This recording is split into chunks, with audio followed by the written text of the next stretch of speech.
As soon as you book your travel, it seems like everyone in the world wants to send their thoughts and opinions on where you're going. I don't know how many times I've booked a trip only to have family members who have never stepped foot out of Canada tell me that it's not safe to go there or that everyone who goes there gets food poisoning or worse. I'll be the first to admit it's hard to cut through the clutter and find reliable sources for information on the places you want to visit.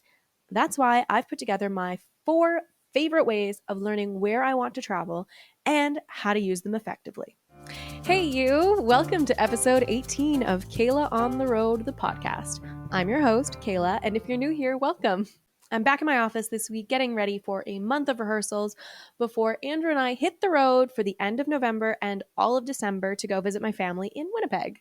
While doing a bit of planning, specifically for our 2 weeks of required quarantine once we get to Winnipeg, I've been thinking about all of the ways that I can see the city from inside my Airbnb. I'm mostly thinking about the food and the beer and things like that Winnipeg has to offer that I would not get a chance to try if I was just going to see my family. Obviously, we have a lot of people saying don't waste your money, just buy groceries and things like that. But what's the fun in that? So I put together my top 4 places to search for information while traveling for you and how to use them effectively. Sit back, grab a drink, and join me for a while. Today, I am drinking wine. Weird, I know. I'm usually a beer person, but I celebrated Oktoberfest with some friends this weekend and had a little bit too much Marzen, and so I'm staying away from beer for a bit. Anyways, today's wine is called Zaffi. It's an organic Chardonnay from Argentina. And yeah, I truth be told, I already broke into it.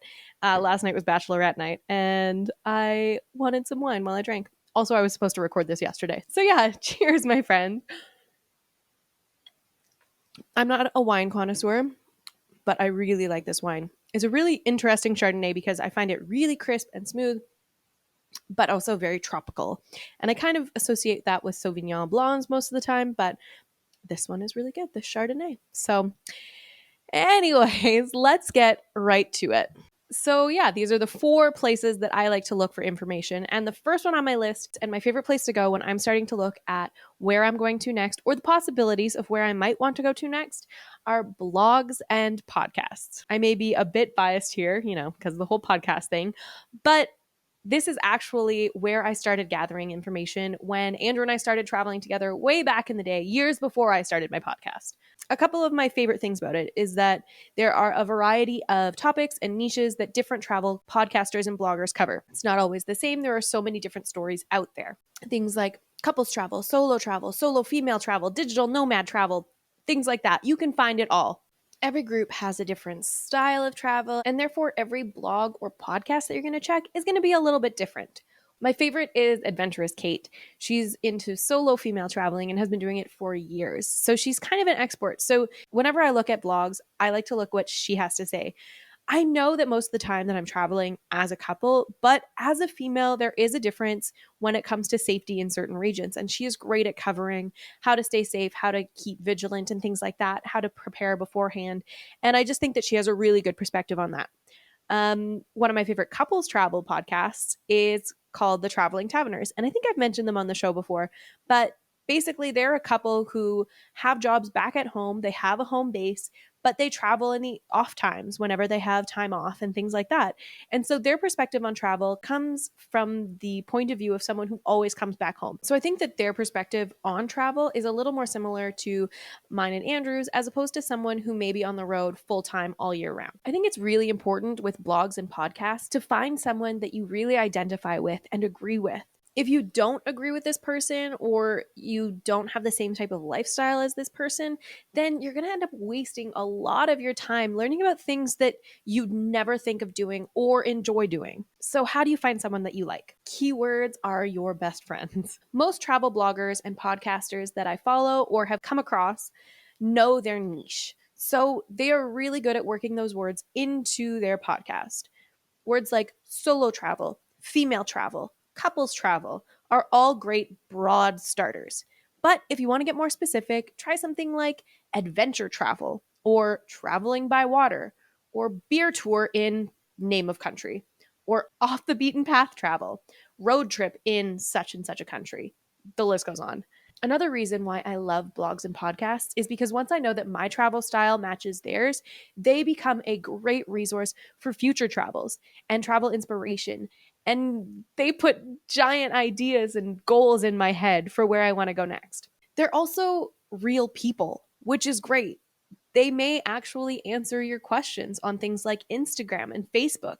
So I always think that it's really important to follow your favorite travelers on those platforms so that you actually can get in there and ask them the questions that you want instead of just being a passive listener or a passive reader. I think it's also really important to note that some travel podcasters and travel bloggers are actually paid by countries to visit them. So, in those cases, it may be a good idea to actually search for a second opinion. Say your favorite travel person posts about Thailand and they were sponsored by the country of Thailand.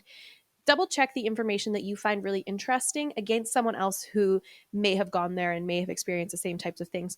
I'm not saying that every travel blogger is going to say only nice things because they're being paid. They may actually really enjoy those places, but I think it's always great to get a second opinion. My next source for information when I'm researching my next travel destination are travel sites that have ratings and reviews. It seems kind of obvious, and you probably have already started using these sources, but are using them effectively. The reason I love this is because you get a variety of opinions on everything. Remember to look at a variety of reviews before just saying, okay, I agree with this rating. Remember that some of the people who are reviewing them may have given them a bad review because they're not stroller accessible. But if you're not carrying a stroller around with you, does that affect you? Or maybe that restaurant has bad reviews because it wasn't stated clearly that they have only a vegan menu. If you love plant-based options, then that shouldn't be an issue for you either. What I like to do to balance it out is to always read at least 2 5-star reviews and 2 1-star reviews. I like to kind of see what are the points that they're hitting on, are there similarities in what's great versus what's bad, and things like that. That helps me to form a more complete picture of what this place actually is about. This is a great supplemental tool if you've already gotten some recommendations from your podcast or the blogs that you're listening to. These show opinions of regular folks. So in the case of someone who's being paid by a specific country, you can always go back and check the ratings from that location or that restaurant or things like that to see if regular people also have the same opinion. If it's good across the board, chances are you're good to go. We're on to number 3. Source number 3, the next thing that I use for information about my next travel destination is word of mouth. I know I kind of mentioned in the intro that you have so many people coming to you and telling you their opinions, even though they haven't been there.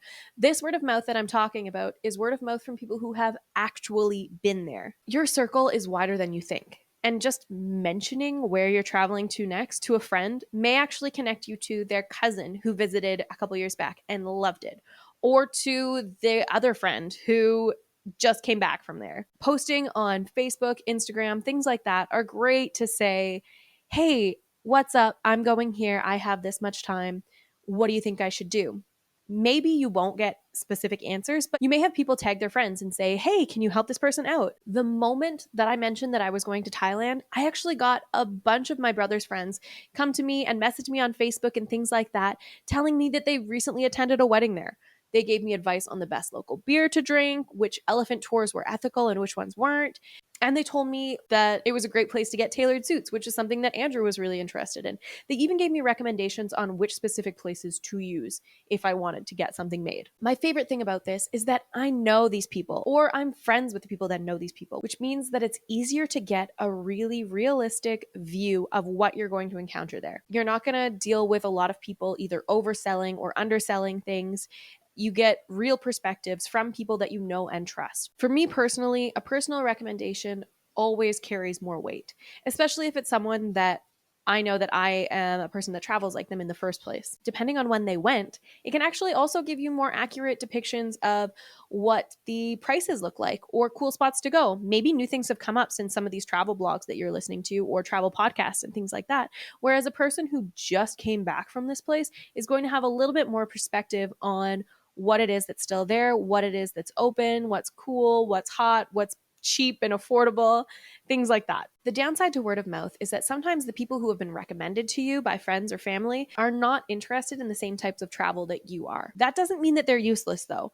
It just means that you have to pick and choose your questions if you're going to talk to them. For example, if your friend's cousin did a road trip through Italy, but you don't want to drive and just want to know what their favorite spots and regions are, those are great questions to ask. What food is a must try? What city should they avoid? Things like that. Just because you're not traveling the same way that they did didn't mean that you can't get some information out of them. Obviously, you don't need to hear about gas prices or the little motels between places, so you can just skip over those things. We've made it to the end. So, the last place that I like to search for information for my next travel destination is travel books. I'm talking about the ones lining your local bookstore shelves with the big name of the country printed down the spine. I love these as a jumping off point, but I rarely use all of the advice inside. These guys here are great if you know absolutely nothing about the country that you're going to, or if you want a bit more context on the historical, cultural norms of the place. I've actually purchased quite a few. I have my Germany one, a Costa Rica one, a Thailand one. And contrary to what I thought when I bought them, I actually didn't touch the book after I arrived at my destination. Usually these books come from a more educational standpoint. And although they have recommendations inside on restaurants and hotels and things like that, they have way more information on museums and historical tours. This is great for fact-based people, but if you want opinions, this is not the resource for you. Info like this restaurant serves British pub food with a twist is a good starting point, but is the food good? Is this their idea of British pub food, or is it actually authentic? That's where you need to do a little bit more research, and things like those rating websites come in really handy for things like this. These travel books can also be a little bit biased and are usually ghostwritten. Most of the time, the editor has the final say on what makes it in and what doesn't, as opposed to something like a travel blog or a podcast where someone is sharing all of the information that they think you really want and need. But I do love them. I usually go through mine whenever I buy it, highlight the things that I want to do, highlight the things that are free, because this is a really great way to find out what things are free and what things are paid. And it gives me an idea of things that I may want to put on my list and look for later. So that's it. Those are my 4 places that I go when I'm researching my travel. I just want to point out that everyone is different, and you may have a different way of traveling and doing things, and that's great. I personally have found these ways to be super effective, and this is what Andrew and I do whenever we're starting to plan. I also want to say that there is such a thing as too much research. Part of the fun of travel is the unexpected, the events and the places that pop up that you wouldn't have expected, that you weren't planning on. Those are the stories and the unique experiences that shape who you become and who you are as a traveler. I try to do enough research that I feel comfortable about getting around and things like that, but I do most of my exploring once my boots hit the ground. Even Andrew, the mega planner, wants to play it by ear sometimes. If you want something planned from beginning to end with no room for error or adventure, there are plenty of tour companies out there who specialize in that kind of thing. But the exciting thing about traveling by yourself or as part of a couple is that you get to tailor your trip to you specifically. That means every single place that you go is going to be something that you like or enjoy, or a good story to tell afterwards. That's it for today, folks. If you liked what you heard today, do not forget to like and subscribe. And if you really liked it, I'd love it if you could share this with a friend, or even give me a review on something like Apple Podcasts or any other review platform. I hope that you have a great idea of where to start your research for your next destination now. And if you ever have questions or just want to chat about your upcoming travels or the trips that you've taken, you can always hit me up on Facebook or Instagram at Kayla on the Road. I also have TikTok now, so if you want to check out some of my travel videos, some highlights from the podcast and things like that, you can find me on there. Anyways, happy planning, everyone, and I cannot wait to see you on the road soon.